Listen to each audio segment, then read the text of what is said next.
May 21st. So this is almost the end of middle school. Next week is final exams, and then I'm done. We had an assembly this morning where Dr. Evans announced that because this is the 75th anniversary of our school, our class will bury a time capsule in front of the school on Friday to be opened in 25 years so that kids in the future will know what life was like for us. They did the same thing on the 25th and 50th anniversaries, she said. So if anyone has anything they'd like to put in it, bring it to the ceremony tomorrow. Then she asked if anyone had any questions. I raised my hand and asked if we'd be digging up the time capsule that kids buried 25 years ago. And Dr. Evans kind of mumbled, "Actually, we don't know where it is. The people running the school back then forgot to write down where they put it. Are there any other questions?"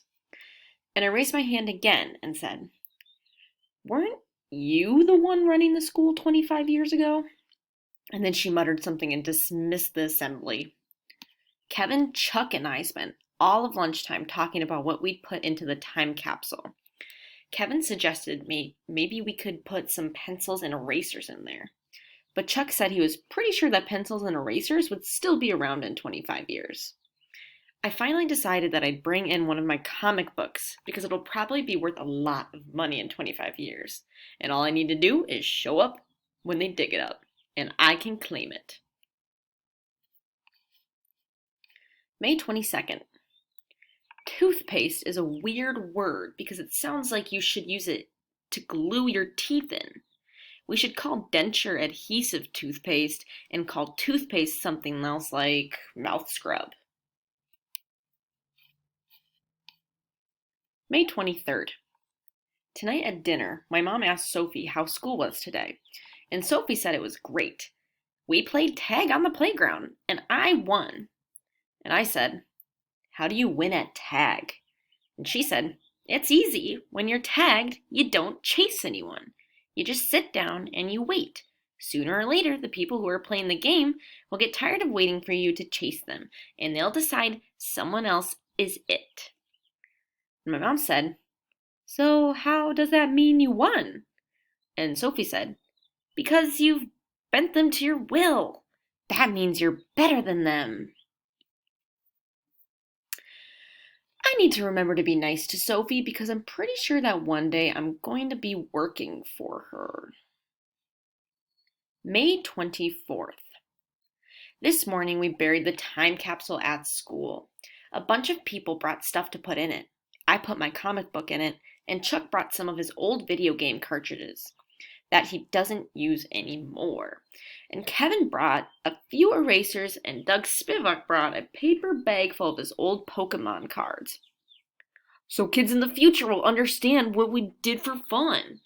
Which was actually a pretty smart idea for Doug Spivak.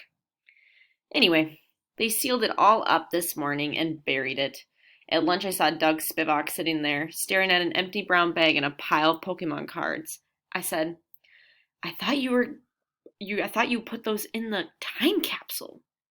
And he said, "So did I. I think I accidentally buried my lunch." And then he shrugged and said, "I hope kids still like tuna fish in 25 years. If this blog is still around in a quarter century and any kids are reading it, sorry." May 27th. I wish I had a fraternal twin and that our last name was identical so we could be identical twins who look nothing alike. May 29th. So in history class today, we all had to pick a historical event to write a paper on.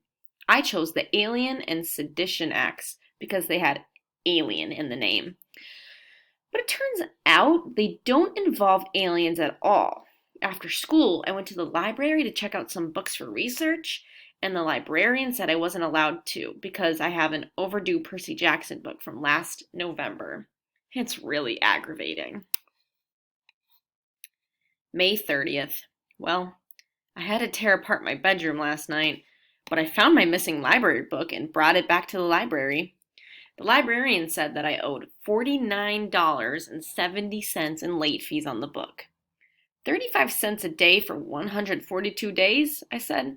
The book isn't even worth $49.70. The price on the back is just $8. And she just shrugged and said, rules are rules. So I put the book back in my bag and said, I lost the book. I'll pay to replace it. And she said, you didn't lose it. It's in your bag. And I said, nope, it's lost. And she stared at me for a long time, and I stared back at her. And finally she sighed and said, okay, that'll be $8. So I paid the fine. Then I said, if the library is missing a Percy Jackson book, I could sell you a replacement one. And she said, don't push your luck.